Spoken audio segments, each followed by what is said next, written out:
People will keep trickling in, but I think it is time to get started.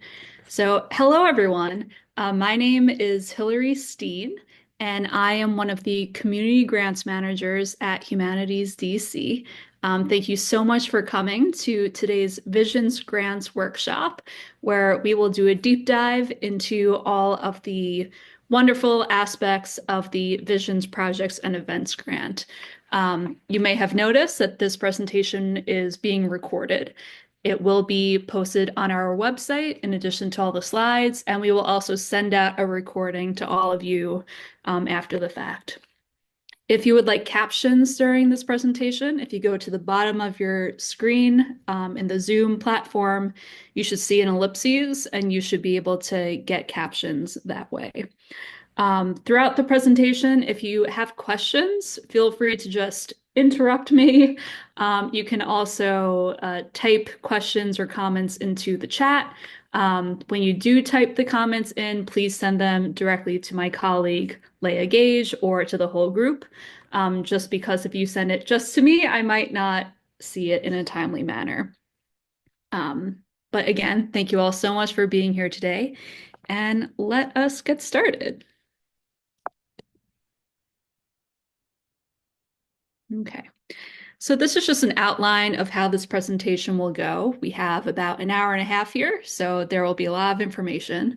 So I'm going to start off by explaining what Humanities DC is, and then do a grant overview of the Visions grant that we have, and provide a few examples of past grantees. Then we will turn the camera over to all of you to introduce yourselves and tell us a little bit about why you're here today. Then we'll dive into the actual specific elements of the grant, as well as application questions, and we will close out with the review process explanation. There will be a few times built into the presentation for Q&A, but again, if you do have questions, feel free to just interrupt me or type into the chat specifically to Leah or to the whole group. All right. So again, my name is Hillary Steen, and I'm one of the community grants managers at Humanities DC. And I am your main point of contact for all questions related to the Visions grant. My contact information is at the bottom of the slide. And Leah, if you can introduce yourself, please. Sure. Excuse me. My name is Leah Gage, and I'm the other community grants manager at Humanities DC. Thanks for being here. Great. And another member of our team is Loyna Marge. She's the Director of Grant Making and Programs. She oversees all the grant making and programs. And so the three of us make up the majority of the grants team. Again, I will be your main point of contact for Visions, but Leah especially is always available to answer questions, and Loy might pop in as well too. And so I wanted to tell you all more about what Humanities DC actually is. So we are one of 56 state and territorial humanities councils. We've been around for about 40 years. And so we are the Humanities Council in DC, hence the name. And at Humanities DC, we connect curious people with bold questions to the powerful stories of our vibrant city. And we do that through two main avenues. One is our public programs, and one is our community grants. And so some of you might already be aware of the wonderful programs that we do. So one example is our community journalism program. And the applications for this just closed. But for future reference, the community journalism program is a training program for local journalists and hopeful journalists. And we help work with them about print journalism and best practices. So it's a great program, and we're excited to see it continue. Another element of our programs is our monthly culture series. You might have been to some of our wonderful events, and these events are where humanists from all over DC make presentations and do cool exhibits about various humanities topics. We do them monthly. They're a great time. Another element is the DC Oral History Collaborative, which is a collaboration we have with the DC Public Library all about oral histories and how to conduct and archive oral histories. We provide grant making, trainings, and a lot of public programs around that as well. Another element of our public programs is fellowships. And one I want to emphasize especially is our Independent Practitioner Fellowship, which supports individuals. We provide up to $10,000, and we support people who have an idea of a humanities project. There's a whole cohort involved. You get monthly meetings with your cohort. It's a really fantastic program. The application for that closes on Monday, so if you are interested in the fellowship, highly recommend you take a look at our website for that. And those are our public programs. They're fantastic. But this presentation focuses on our community grants. And so we give roughly $1 million to 60 plus grantees across all 8 wards of DC. We expect to continue to give roughly $1 million in 2025. And it's very exciting. And we are excited to have you here to learn more about one of them. But before I really dive into vision specifically, just wanted to show you all 6 grant opportunities that are available in 2025. And I'm also going to show our website so you can take a look at all of that. Okay. So this is the Humanities DC homepage. Some of you might be uh, very well versed in what this website entails, but I want to bring your attention to one specific area that might be especially relevant for you all. So if you go to the community grants section and then go down in grant opportunities, and this lists all of our grant opportunities. There's a lot of information on this webpage. I won't go into everything. But these boxes correspond with the various grants that we have. If you click on here, this is specifically for visions, which is, again, what I'll be discussing today. And it has various documents on the side, including the request for proposal, some more information about the application questions, frequently asked questions. A lot of information is on this web page. So I encourage you, when you have time, to take a look at the website if you haven't already, because again, there's a lot of wonderful resources here. We have done and continue to do grant info sessions, which is when we talk about all 2025 grant opportunities. There is a recording on our website about this, and we have 1 or 2 more coming up in person if you're interested in learning about all 6 grant opportunities as well. So a lot of great stuff coming up that we are excited about. I go back to the presentation. Okay, so I want to open it up to the room.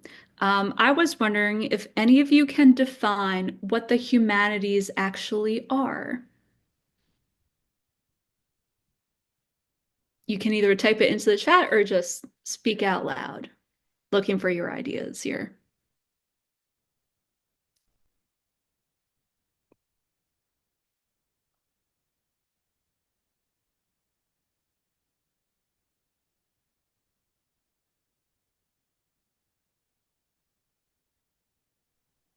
Brittany says community. Stephanie says ethics. Reg says the study of language, culture, music, etc. Right? All fantastic definitions. Inquiry into or analysis of human life and culture. Great response. Yeah, I love that. Great. So thank you all for that. And so the humanities, you are correct. So the humanities help us learn from various disciplines, including history, literature, language, comparative religion, etc. And they help challenge our assumptions also with philosophy and ethics. And really, they're a compass for interpreting what humans make and what makes us human. So it's a very broad definition, I understand. But if you think of it more in the lens of the disciplines, that can be one way for you to better understand what the humanities are. But we do take a very broad view of the humanities. So they help us understand our past, our public expressions, and our meanings of life.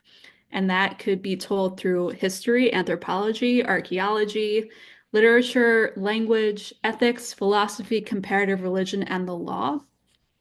Around the arts, the humanities and the arts have definitely a relationship with one another. We don't necessarily focus on art for artistic value and artistic sake. Happy to talk more about that. But we do support art history, art theory, and art criticism. And many grantees are also artists that are able to utilize their art as and move it through a conduit of one of these other humanities disciplines. So, talking about art history as an example.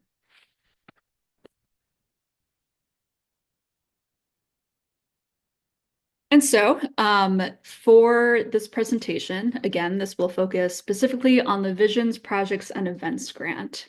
So, Visions projects connect the public with humanities research, knowledge, and/or ideas.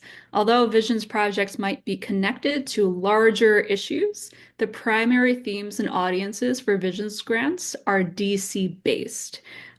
These are typically more broad scale larger projects. So they might be something like a documentary feature film, a festival or a conference, curricula, a tour, or an exhibit.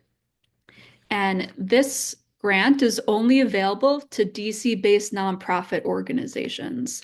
So if you're an individual or an informal group without 501c3 status, you would have to apply through a fiscal sponsor. And I'll talk more about fiscal sponsors later in the presentation. The maximum award amount for Visions is $25,000. So that reflects how these kinds of projects are large scale with perhaps a very wide audience. The project period is from May 1st of 2025 through April 30th of 2026. So all project activities and funds would happen during this project period. The application is due on February 18th of 2025, so in roughly a month or so. And we expect to award approximately 20 Visions grants in 2025.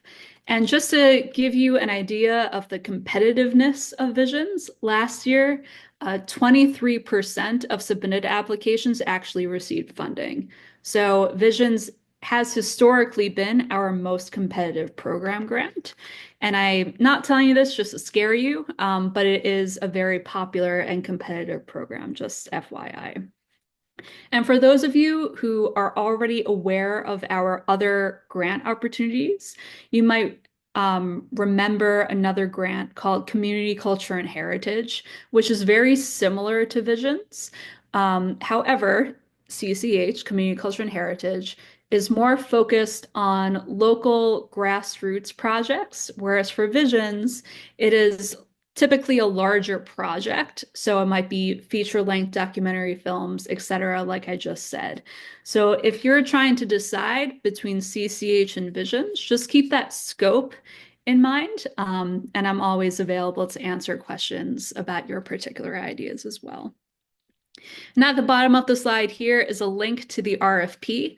RFP stands for Request for Proposal, which lays out a lot of things. These are not short documents, it's about 12 pages, and it really dives into eligibility criteria, what kinds of projects we would theoretically fund, talks more about the application. A lot of information is there. It is on our website.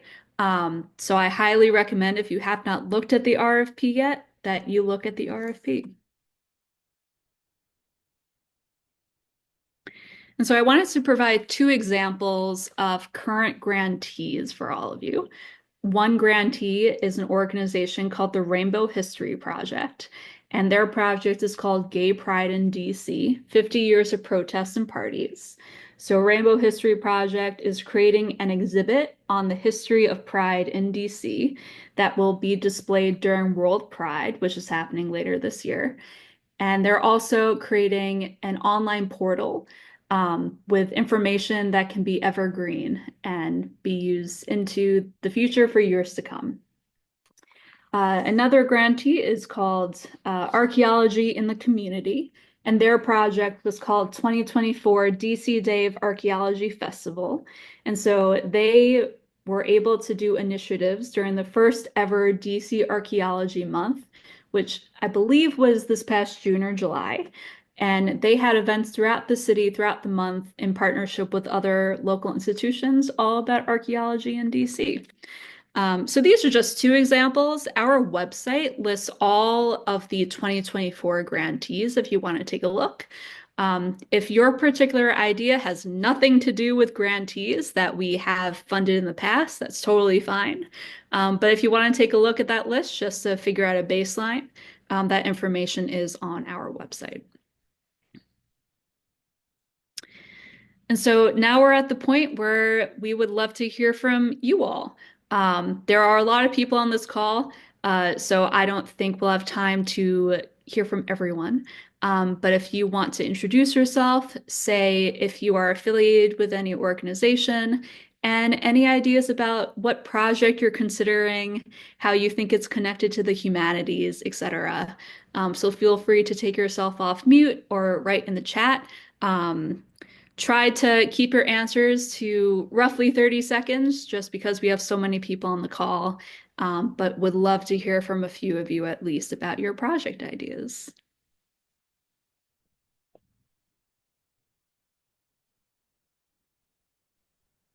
Uh, Hi. oh, go ahead. Hi, my name is Michelle. I have a public relations company called Emerald Cup Public Relations, and I am doing a project on go-go, um, and a different swing of it, not anything political, but more historical and kind of like in the life. If I could ask a quick question, Yeah. I wanted to do it through a nonprofit organization that I'm in the process of getting certification for. So I didn't know if this grant would be open to me since I don't have the certification yet, and my application is still being reviewed. Mhm. Do you mean like 501(c)(3) status? Yes, ma'am. Yep. Yeah, so this grant, you would have to have that 501(c)(3) status by the time you Okay. actually apply. Okay. I have no idea when it's going to come through. It's like a very long process. So I just wanted to see if this was the opportunity that we could utilize. So I do appreciate the insight. Yeah, of course. You are welcome to theoretically apply through a fiscal sponsor. Um, and I'll talk more about that later on. Okay, because I was just about to ask you to deep dive, but thank you. Yeah, of course. Okay. Ben, I see you've had your hand raised. Thanks. My name is Ben Jaffe. I'm affiliated with Comma DC, which is a volunteer-run nonprofit that provides a platform for immigrants and refugees living in the DMV area to share their skills and stories through storytelling nights, through classes they lead, different items. And the project we're hoping to submit for is for the Immigration Film Festival, which would be in its 12th year. And Comma took it over a couple of years ago, so we'd be looking to continue supporting that. And I'd say it's relatively connected to the humanities, obviously, because it's showcasing the stories of people who are immigrants and refugees from around the world, including stories that have taken place in DC, led by DC residents and people in also Maryland, Virginia too. I think that's what we're hoping to do. Great. Hello. Hi. Hi, this is Beverly Lindsay Johnson.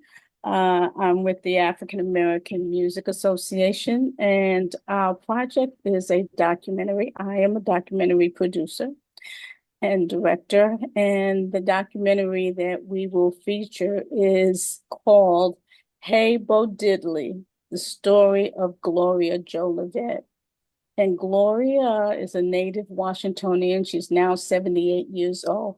and she's the last remaining member of the Bo Diddley Band. And she sang background for Bo Diddley for 10 years, from 1964 to 1974. And her story is very compelling. She still lives in Washington, D.C.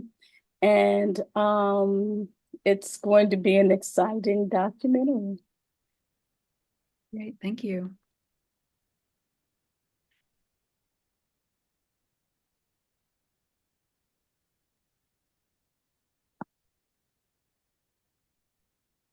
Karen? Hi, I'm Karen Gall. I am Native Washingtonian, but I have a wonderful organization called Power and Sister Power, and we've been around since 1995. I started it when I was a Gold Awardee Girl Scout, and it's about empowering all women in leadership while celebrating the diversity and global change. And what we do is we have women tell their stories as they go through leadership and try to use it as a way to build upon the experience of sisterhood. And we have a lot of different projects that we work on, but we are really focused on just looking at how Black women are navigating this entire sisterhood that we're going through now in regards to leadership and the way in which it's affecting them in the workplace, in the political sphere, as well as in the community diaspora. So that's the project that we're working on. We're documenting all of the various stories. Our website is powerinsisters.org. That's powerinsisters.org. Thank you. Great, thank you.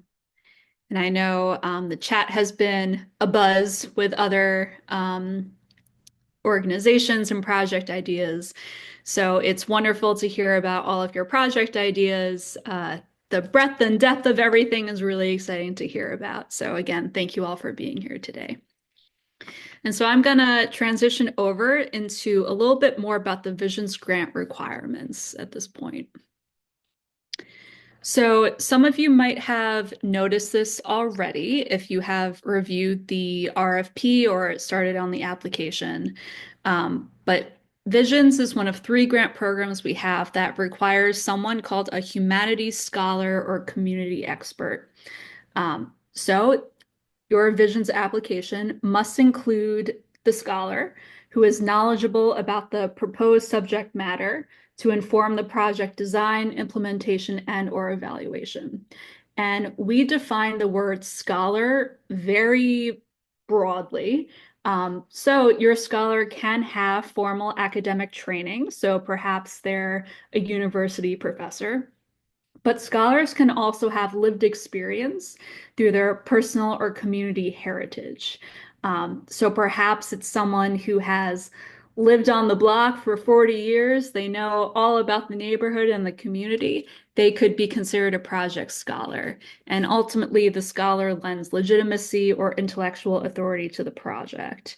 In some situations, it might make sense for the project director, so the person who actually spearheads the project, to also be the humanities scholar.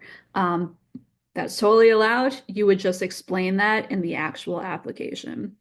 And the scholar does not have to live in DC, but they have to obviously know a lot about whatever subject matter that your project entails. And then next, it is about allowable and unallowable costs. So when I dive into the application later in the presentation, I will show you all about the budget and the budget table, but just letting you all know that this grant program can fund certain things and it cannot fund other things.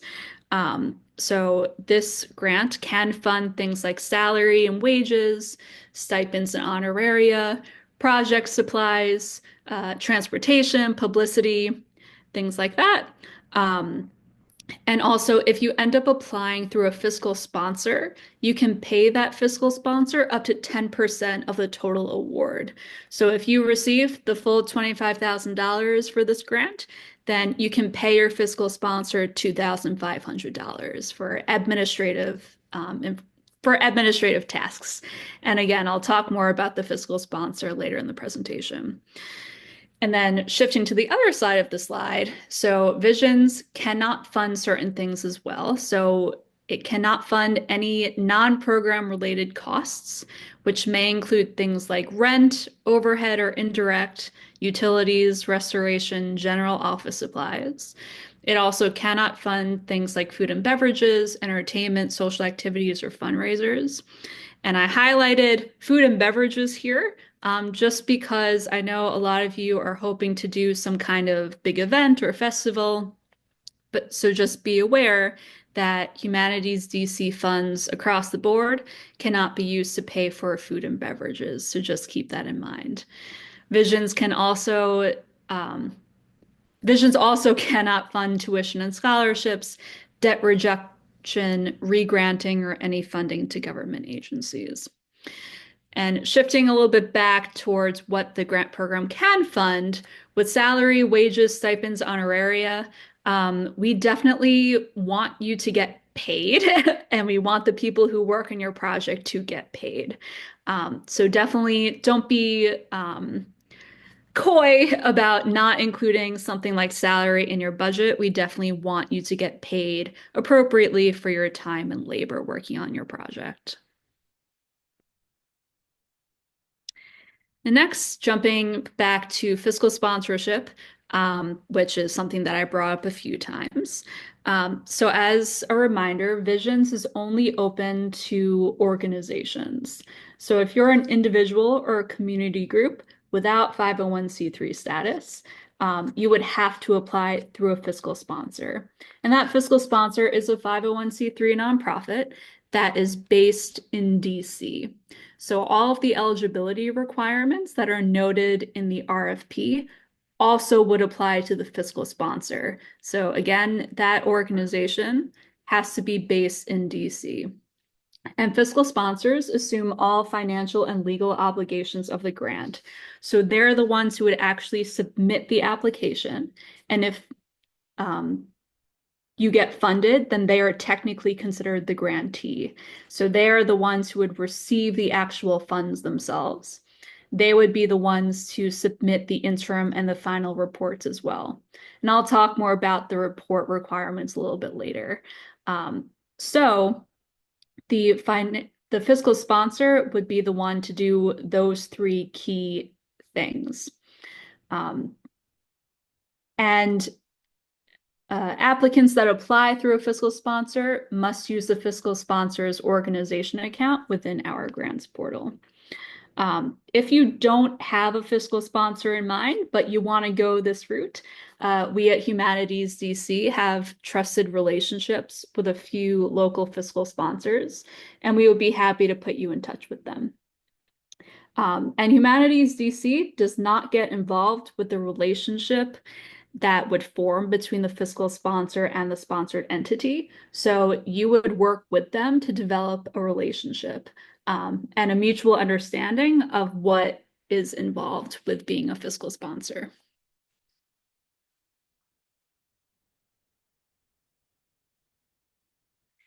And then lastly, for right now, I wanted to talk about the two required reports for Visions grantees. So the first report is the interim report, which would be due on November 1st. And interim reports are relatively short. So this is just where you would explain how you have spent funds so far in your project and also provide a brief overview of how the project is going so far. And then the final report would be due on May 30th, 2026. So this would be 1 month after the project period ends. And this is where you would talk about the entire project. So what went well, what could have gone better, were you able to achieve your goals, things like that. And this is also where you would provide a documentation of all expenditures. So things like receipts, invoices, pay stubs, etc., this is where you would send us all of that information. Um, if you become a grantee, you would obviously receive much more information about the reports, but there are these two required reports, just as an FYI. And so at this point, are there any questions? The next section of the presentation, I'll be diving into the actual application, but are there any questions so far? There's a question in the chat that I just want to raise, I think, since you just talked about fiscal sponsors. So Reg asks, are there any requirements for where the fiscal sponsor is located? So for example, a sponsor might be a national organization with a DC chapter. Would this be feasible? Possibly. So for fiscal sponsors, just like for organizations that are not fiscal sponsors, they have to have a street address in DC and they have to be registered as a 501c3 nonprofit in DC. So it's okay if they do work nationally, but they must be based in DC.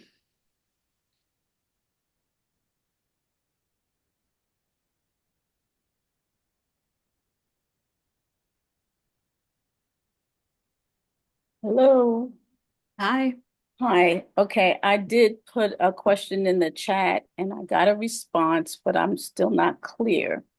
My question is, can the nonprofit organization who is applying for themselves, not as a fiscal sponsor to anyone else, in the budget, can they allow for for administrative overhead? Some grant makers allow up to and no more than 35% of the budget. So I'm just asking for the Visions grant, will it allow for administrative overhead?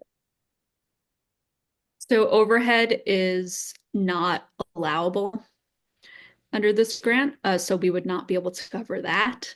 We can cover staff salaries and things like that, but we would not cover overhead.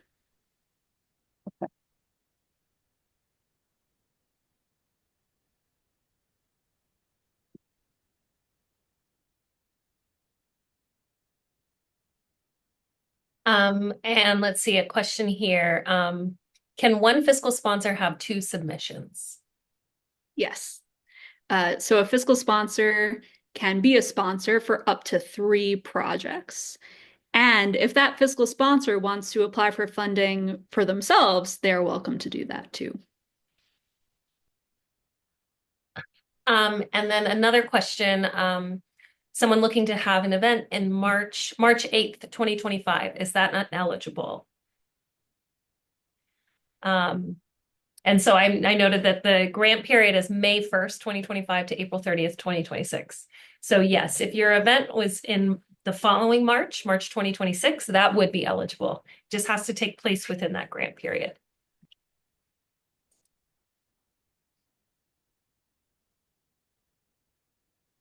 All right. Can continue on. So now we're going to do a deeper dive into the actual application. So the first part is about the weighted review criteria. This basically reflects what makes an application successful. I will talk more about the whole review process later in the presentation, but basically certain parts of the application are quote unquote worth more than others. So this is what the grant reviewers, so the people who will review your application, this is what they will especially focus on. The entire application is obviously important, but I want you to keep these percentages in mind as you work through actually submitting the application. And there are 4 main categories for the review criteria. So I'll go in order. The first section, which would be worth 30% of your score, is about capacity and personnel. So this would focus on who is actually working on the project. So it's about the project director. So again, this is the person who would really be leading the actual project. This is where you would describe the humanities scholar. This is where you would describe any team members or collaborators. basically the actual personnel who will be working on the project, that would be worth 30% of your total score. The next section, also worth 30%, focuses on the project description, feasibility, and the timeline. So this is where you would explain what your project is, what you plan to do when, and how your project is connected to DC and accessible to the public. So again, this is where you talk about your actual activities, essentially. The third section, which is also worth 30%, is community collaboration and public engagement. So this is where you would talk about how your project is important to the DC community and how your project would be strengthened through collaboration and public engagement with DC residents. So you would talk more about your target audience, how you plan to engage them, how your project will be inclusive, things like that. So a big focus on how your particular project focuses on DC and why DC residents would want to engage in your project. Then the fourth and final criteria is about the budget, which should be worth 10% of your total application. And this is where you would describe where you would actually use the funds, what you would spend things on. All expenses would be directly tied to the proposed project activities, and that all expenses that you put in your budget would be allowable. Okay. So now I'm going to do a deeper dive into the application question itself. At the top of this slide is a link to the grants portal instructions. This information is available on our website, and this basically walks you through how to create an account on our grant management system and how to apply for a grant within the portal. And so I'm going to open up the portal right now. So I'm not going to go through every single question and every single section, but I do want to go basically step by step through the application from top to bottom. This view is a little bit different from how it would look to you because this is how it looks to us in the back end. But I wanted to show it from this angle to show you all of the possible sections that might pop up as you go through the application. Certain sections won't be visible. It kind of depends on how you answer previous questions. But these are all of the potential sections that may or may not pop up for you. So the very top is about the review process. Again, I'll talk more about it later, but really quickly. So Humanities CC uses external grant reviewers. So these are community members, just like you all, who have strong connections to the humanities in DC. And they're the ones who would actually be reading through your application.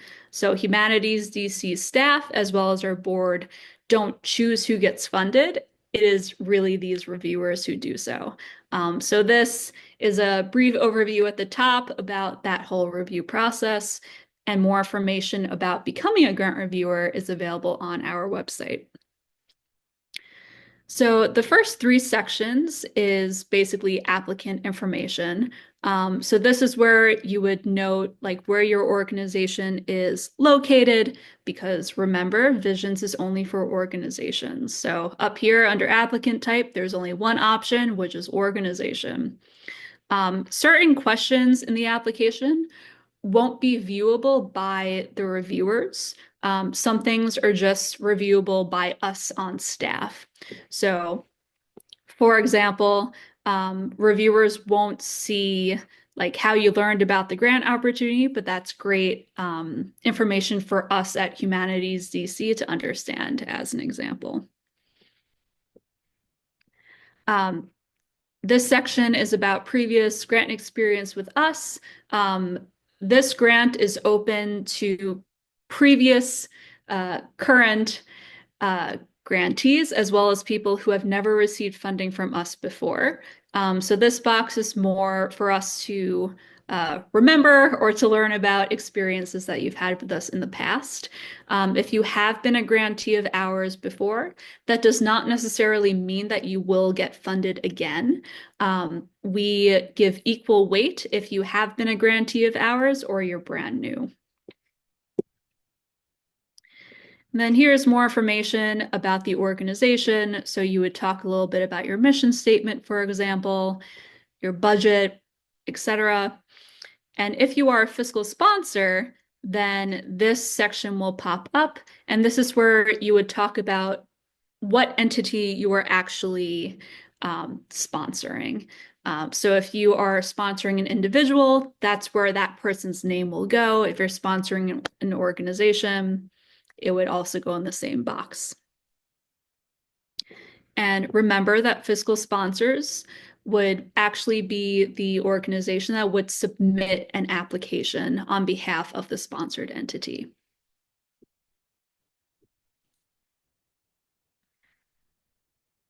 And if you are a sponsored individual, so if you yourself have a great project, you're going through a fiscal sponsor, you would have to provide proof of age and DC residency. And don't worry, the reviewers will not see that kind of information. Okay. So next is the first of the four big review sections that I talked about earlier, capacity and personnel, which again would be worth 30% of your score. So this is where you would put information about the project director and as well as why they would be well equipped to manage the project. So we're looking for project directors who have experience and or interests in the project topic, either professionally or personally. And again, they're the main driver of the project activities. They're usually the point of contact if people have any programmatic questions for you. The next section is about team members and collaborators. So these are people who would work alongside the project director. You don't necessarily need team members. Theoretically, the project director and their organization could be like the only person to actually work on this project. But I do recommend that you at least look into team members because projects usually benefit from having more than one person to make sure that the project director doesn't have to do everything themselves and it allows for more community buy-in. But again, you do not absolutely need other team members if you don't want them. Then the next section is about the humanities scholar / community expert. And we are looking for a specific person to be named. So for your team members, we ask you to be as specific as possible, but it's really the humanities scholar who we are looking for one individual who is named directly.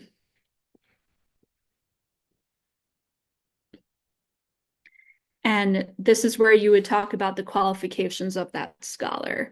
And we're looking for the scholar to be chosen thoughtfully. So we ask you to explain how that scholar is knowledgeable about the relevant field or the subject matter, as well as their role in the project. So this whole section is the key personnel section, which again is worth 30% of your score. The next section is about the project description, feasibility, and timeline, which again is still worth an additional 30% of your total score. And this is where you do a deep dive into what project you actually want to do. And for the amount requested, again, you can request up to $25,000. If you do request that, that is totally fine. If you think your project doesn't need all $25,000, that's okay too. But don't be worried about requesting the full funding amount. That's totally fine. And then this is where you would note the actual discipline. So it is totally possible that your project might correspond with more than one discipline, but this is where you would talk about, or you would check off the one that is associated with your project the most.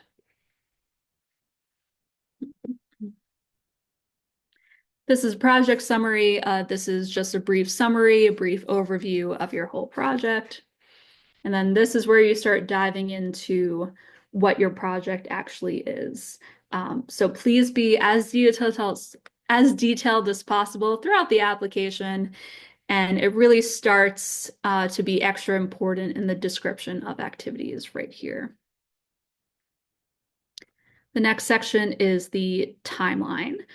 So this is where you would put all the steps for your project, when you expect things to be completed by when. We do ask for you to be, again, as detailed as possible in this section.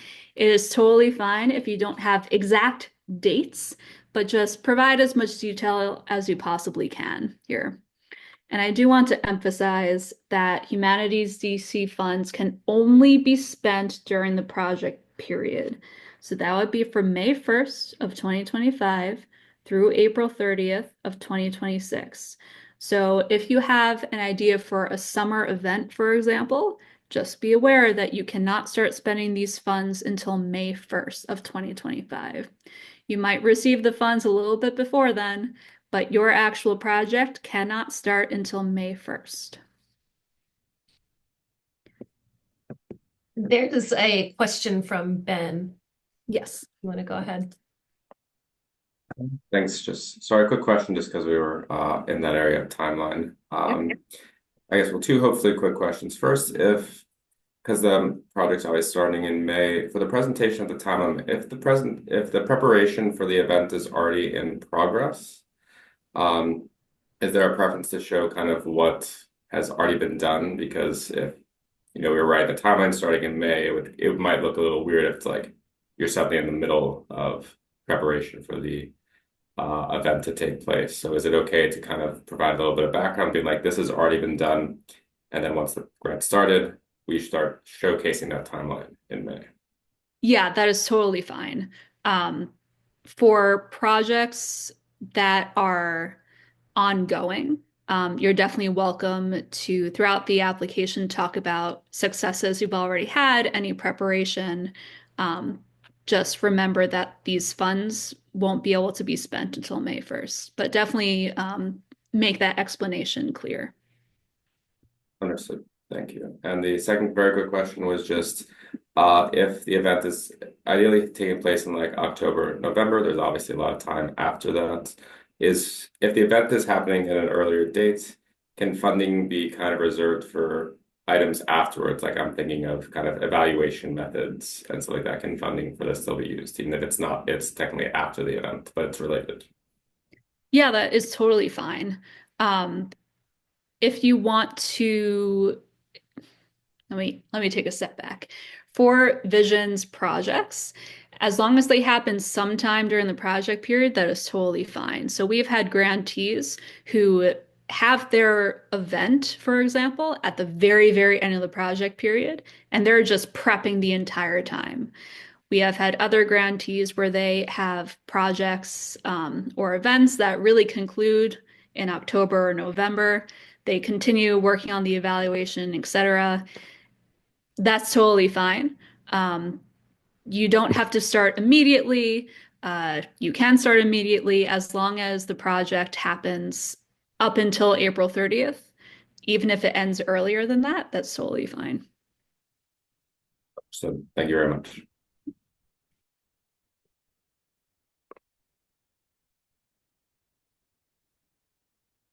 Any other questions at this point?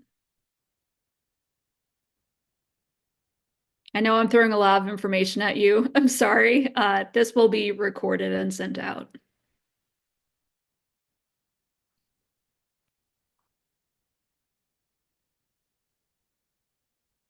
All right.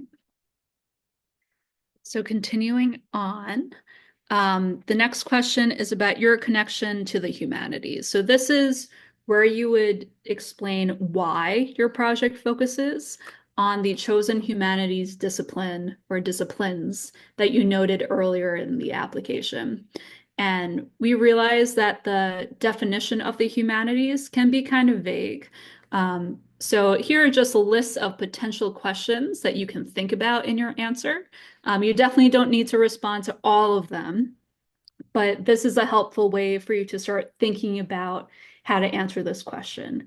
So how will you use the humanities to support DC residents to help them explore and navigate the history, culture, relationships, and topics that shape our community? How do the humanities enable your project to make connections or build empathy across communities, etc.? So this is where you would talk about how your project is actually related to the humanities. Then the last question for this section is about measuring success. So this is where you would describe your goals. And you can define what success means. Just again, be detailed in how you would measure the success. So this might be if you use surveys or focus groups, if you're doing an event, your goal for how many people to attend, etc. Yeah, we provide you that kind of leeway for you to measure success on your own.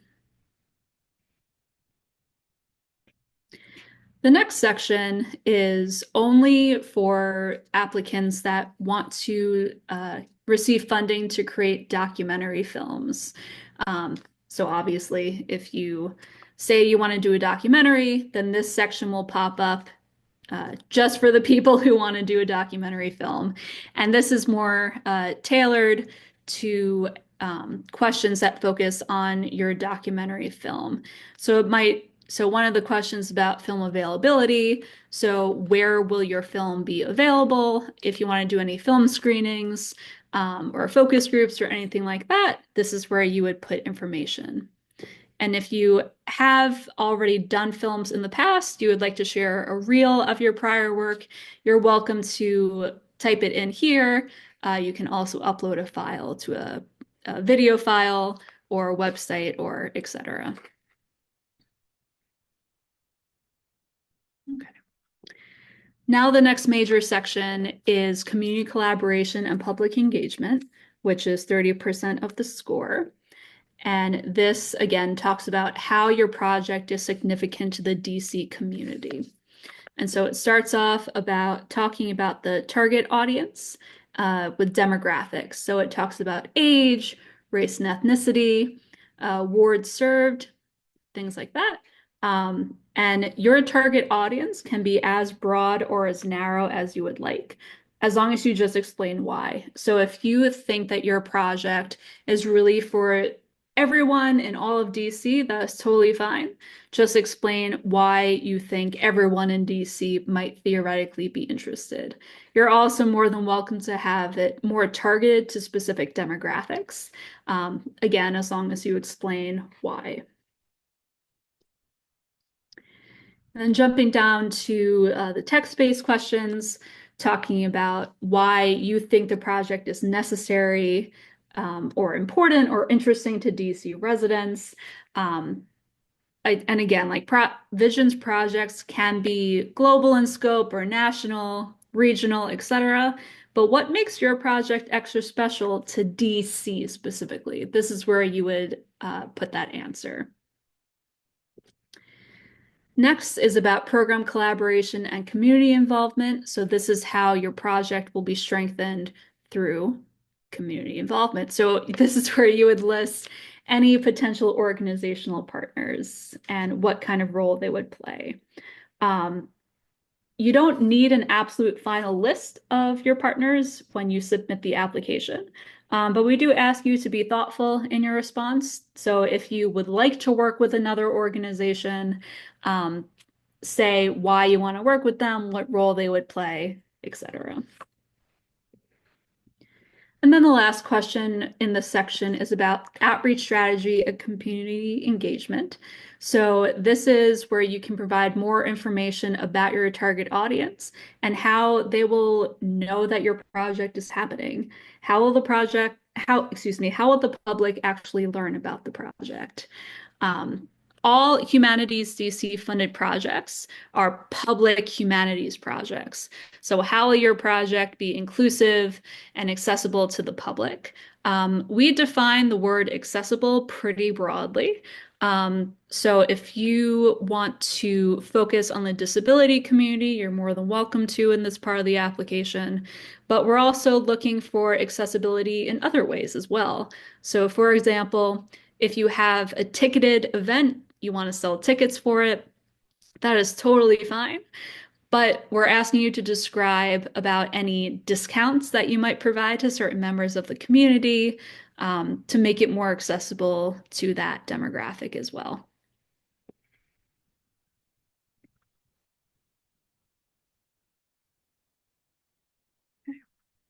And then the next section is about the budget. So this is where you would put all the financial information.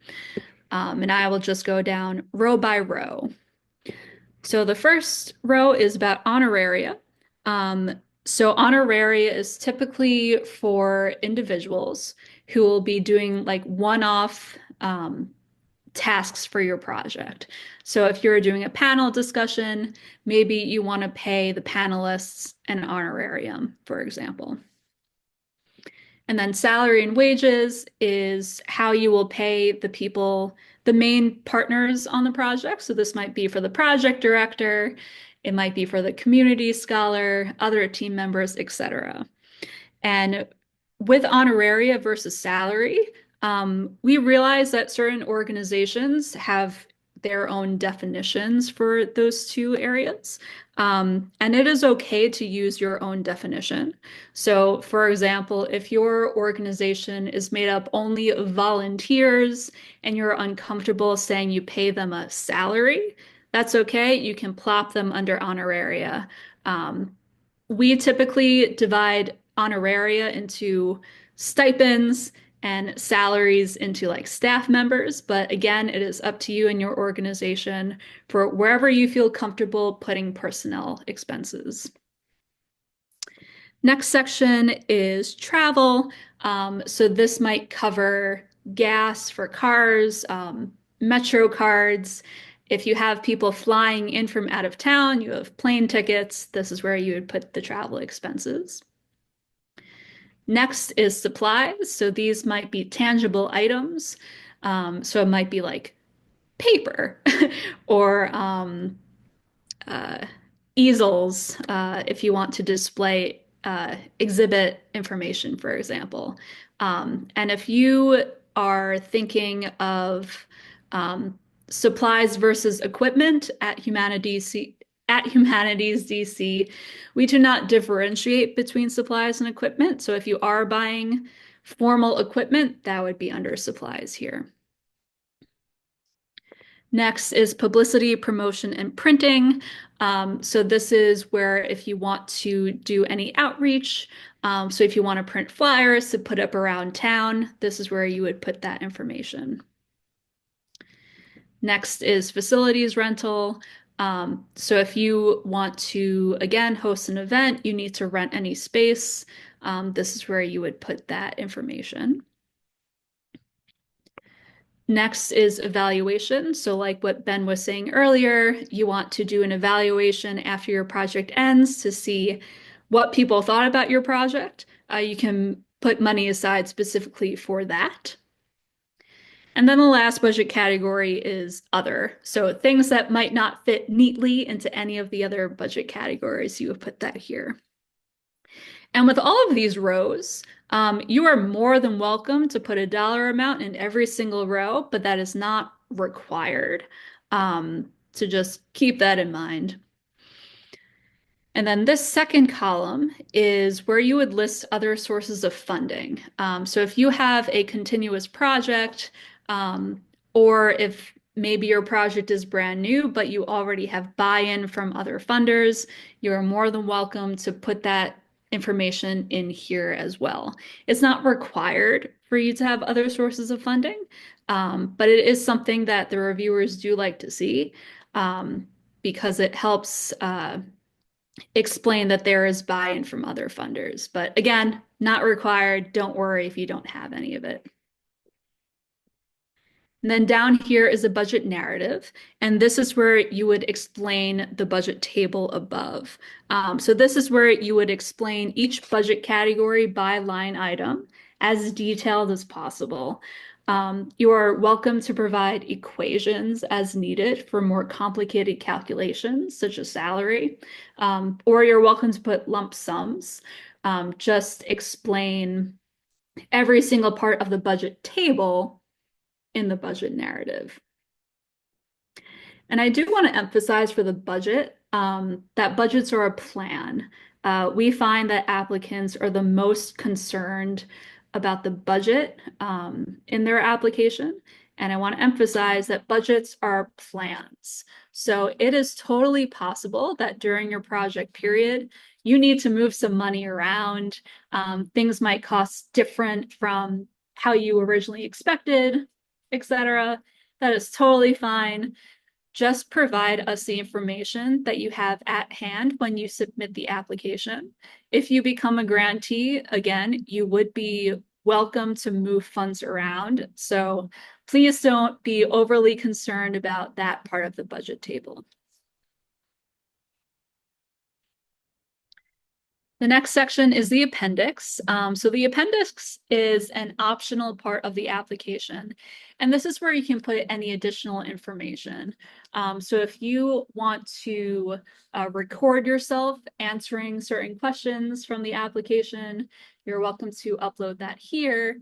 You can put any letters of commitment, resumes, contracts, etc., anything that you think would be useful to include in the actual application. And we tell reviewers that when they actually score an application, they should only look at what is written in the actual application. So if you want to show off your website or your social media handles, for example, the appendix is a good place for you to actually link that. Because if you don't put your website into the application, then reviewers will not look at your website. So just something to keep in mind. And you're welcome to type things in. There are also a few areas where you can actually upload files as well. The next section is about accessibility. This section will pop up if your organization has at least 15 people on staff and or you hope to do a public event. And accessibility in this section focuses especially on including the disability community and how you can comply with the Americans with Disability Act. So this is where you would put any accessibility plans. So perhaps if you have a budget for reasonable accommodations, things like that, that's where you would put that here. And you would talk about your organization's physical accessibility. If you want to do a presentation, this is where you would put information like if you want large print materials, with Braille, audio descriptions, things like that, you would put all that information here. Reviewers do not see the accessibility section. This is just visible to us on staff to make sure that everything is compliant with ADA regulations. Then the last section of the application is where you actually sign it. So the authorized signature is the person who they are authorized to enter into legally binding agreements. So that might be the fiscal sponsor. If you have a fiscal sponsor, this is where they would sign it. If you don't have a fiscal sponsor, then a representative of the organization who is authorized to sign these kinds of things, they would put their signature here. All right, and that is the application. So again, it is totally possible that you will not see all of these sections pop up, and that is totally fine. It really depends on what kind of project you will have.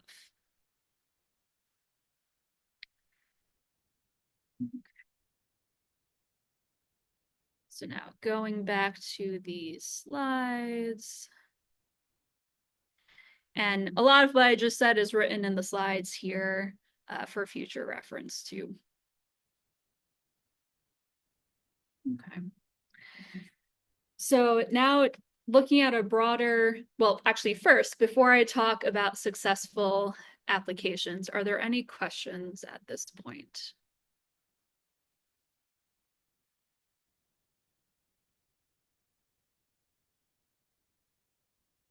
We just had a question from someone in the chat, excuse me, about who retains ownership and usage of distribution rights to documentaries, curriculum, and other assets produced with Humanities DC grant funds. And I noted that grantees retain full ownership of any projects produced with our funds. We ask that you acknowledge Humanities DC somewhere with our logo or just a mention, but grantees retain ownership.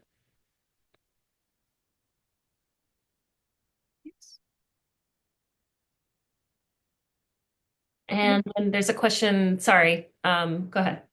And if you do receive funding from us, at the very beginning of the project period, we will have a new grantee meeting where we will talk more about communications requirements. So how you would reference us in any material, for example. There's a question here. Are legal documents required to be uploaded, i.e. business license, clean hands, IRS 990 insurance, etc.? It depends on what that is. In the actual application, you do not have to submit those kinds of legal documents. If you do receive funding, you would have to submit a clean hand certificate. And more information about that would be provided in the acceptance, the award email that you would receive if you become a grantee. But at time of the application, you do not have to submit that information.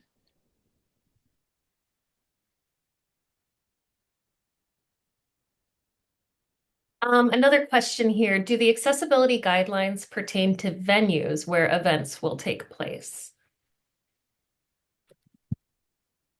Good question. So the accessibility section would show up if you have a public event. So it is totally possible that that section would pop up and you would talk about the venue there. We do encourage everyone that even if your organization is small enough that that section does not pop up, or if you don't have a public event, so that section would not pop up, to still think about accessibility throughout the application. So if you want to, I don't know, perhaps create a website, for example, then the section for accessibility might not pop up, but keep thinking about how your website can be accessible to screen readers as an example.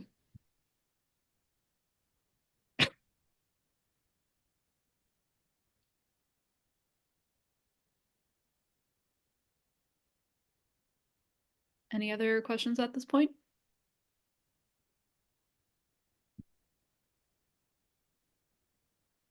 All right. So now looking at things a little bit broader, want to break down what would make an application successful. So again, all eligible applications are reviewed by external grant reviewers. We do train them on what is involved with actual evaluations. But typically, what makes an application successful is very connected with the weighted review criteria. So you might recognize some of these phrases here because they relate directly back to the weighted criteria. So your application will be successful, which means that it might be scored pretty high if you provide a strong connection to the humanities and DC residents. You identify the scholar as well as their qualifications and what they will do. You have specific ideas and explanations for any community partners or team members, as well as how you hope to do outreach to the DC community. Your timeline makes sense and it is within the grant period. Going back to a previous question, it is okay if your overall project goes beyond the timeline. But again, humanities DC funds must be spent during the project period. So for those specific steps within the grant period, is it actually realistic that you would be able to do the project in that period of time? Also, your application might be successful if you are thoughtful about how to manage and approach success and what success looks like for you. You would have a well-organized and very clear budget explanation without any of the unallowable costs. And ultimately, providing more details is really the best thing you can do to make your application successful. Again, it is totally possible that you won't have all of the answers by the time you actually submit your application, but please be as detailed as possible, and that will go a long way to help your application be successful. And then on the flip side, there are a few common application issues that reviewers have told us about, that we on staff have figured out. And that can include that there is no explanation of why your project is important to DC residents specifically. The activities that you list seem unrelated to the purpose and the goals of your project. Your partnerships and your team members, it's unclear why they were chosen or what they will do. Your scholar doesn't seem to be really qualified to work on the project. The timeline is way too vague. The budget is not actually justified in the budget narrative, and it looks like the application is written really quickly. So we do recommend that you start working on the application as soon as possible, if you haven't yet already, because reviewers can definitely pick up if you write the application in a rush. And really, the biggest application issue is that it is not detailed enough. Something that we allow at Humanities DC is that we can read over your draft application before you actually submit it. So if you would like to take advantage of that, please work on your project application nice and early, and you can contact me or Leah at least 1 week before the application deadline, and we would be happy to read through your application draft. We won't be able to tell you if you get funded or not because, again, it's an external review process. But we can be another set of eyes to see if perhaps certain parts of your application could be clearer. We might recommend that certain things get explained a little bit more, etc. But again, just let us know at least 1 week before the application deadline if you would like one of us to actually review the draft. And more information about that and how to go about doing that is in the request for proposal and on our website.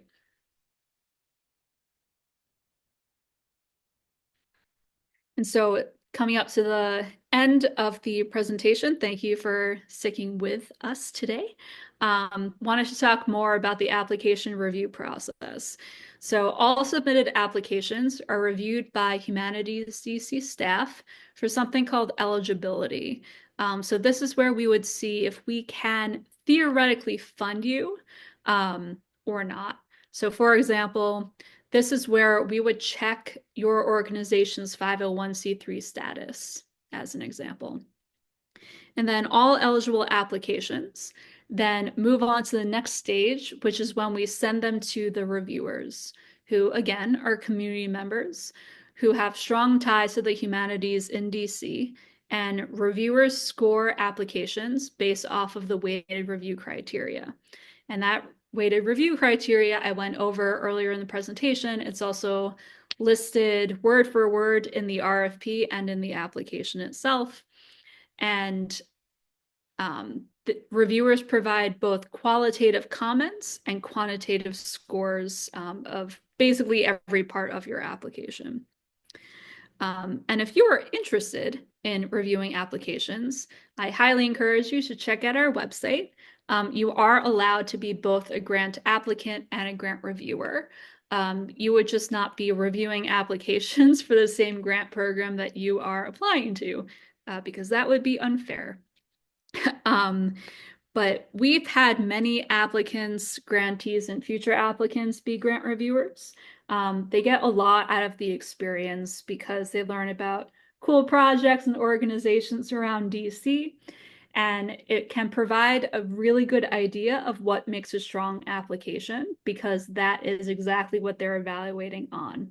It's also a great networking opportunity to work with different humanists around the DC area. If you are able to move through the grant review process as a reviewer, you would receive a $250 honorarium as a thank you for volunteering your time and efforts to be a grant reviewer. So again, take a look at our website. It has more information there. I highly recommend it. And I hope to see you there on the review side. But then once the reviewers actually finish their reviews, then us on staff do another review of those highly scored applications. So these are the likely grantees. So this is where we'll look at your budget as an example.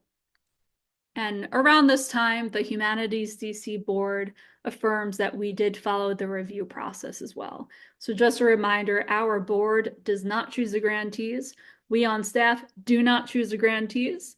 That is the reviewers, but the board makes sure that we on staff actually followed the correct review process. And then all eligible applicants are told if they get funding or not, roughly 8 weeks after the application deadline. So in nonprofit land, we know that is pretty quick, but we pride ourselves that we're able to move through this process quickly and thoughtfully, because we know you want to get started. So you'll be told if you get funding or not about 8 weeks after that application deadline. And if you actually receive funding and become a grantee, you would receive funds approximately 2 weeks after you're told that you are a grantee.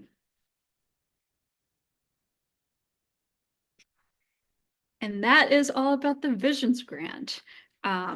So I can bring us back to the main room so we can like see each other theoretically. Um, so are there any questions at this point?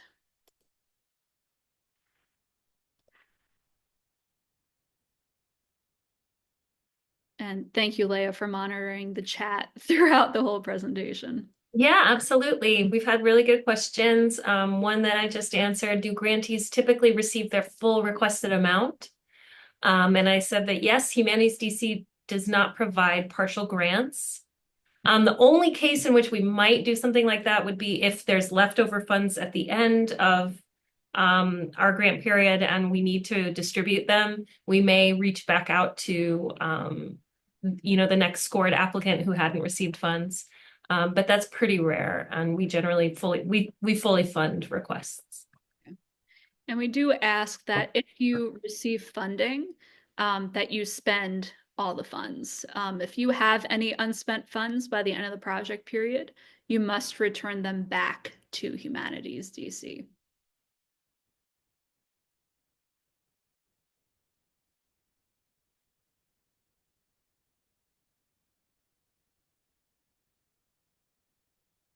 There's a question here. Are applicants told where they fall in the rankings? No, you do not.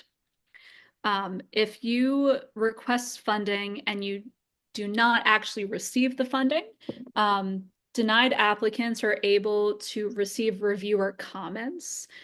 So you don't see the scores, you don't see quote unquote where on the scale your application fell, but you can get the actual reviewer comments. We ask reviewers to be very detailed in what they think about your application. So you would be able to request that information to learn more to help you for future applications.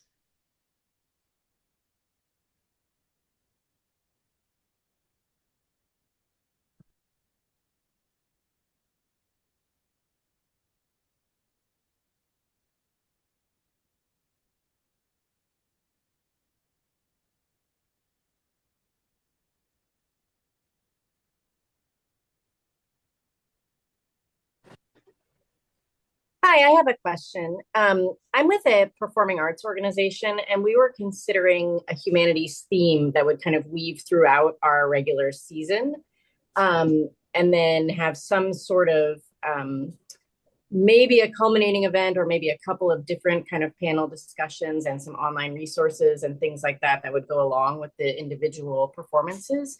Would that kind of proposal be appealing rather than like a single culminating event? Does that make sense? I'm not sure if I explained that clearly. Yeah. So it could be either or. Okay. Um, we find I feel like most of the grantees probably focus more on the latter, that there is like a major event or two that we're funding them for. But if you want to incorporate things throughout the project period, you're more than welcome to do so. Okay. Thank you.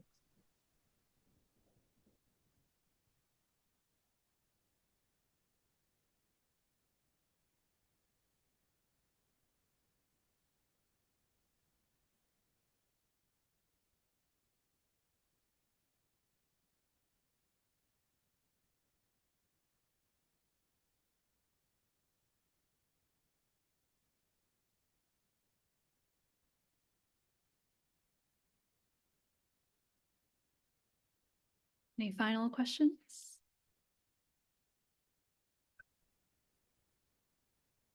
I'm not seeing any in the chat here. A lot of thank yous and thanks to you all.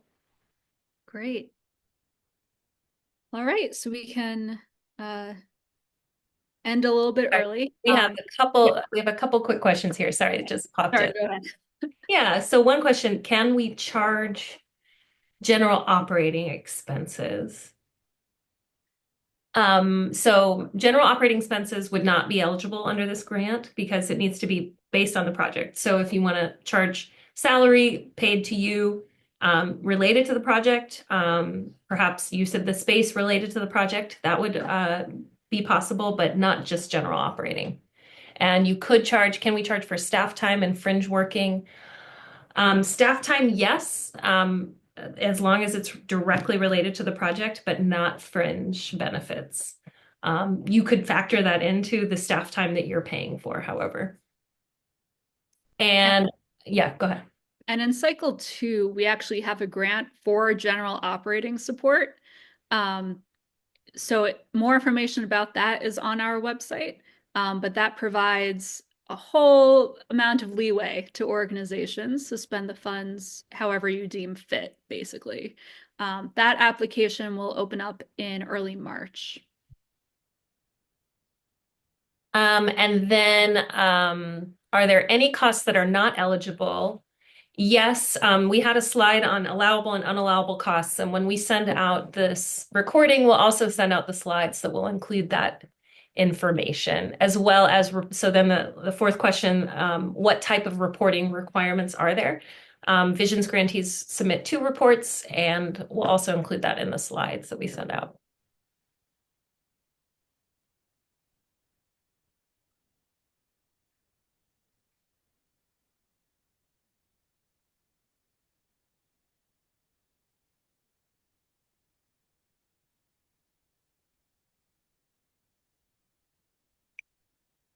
All right. Well, thank you all so much for being here today, for sticking out with us until the bitter end. My contact information is available on the slides, which again will be sent out and will be posted on the website.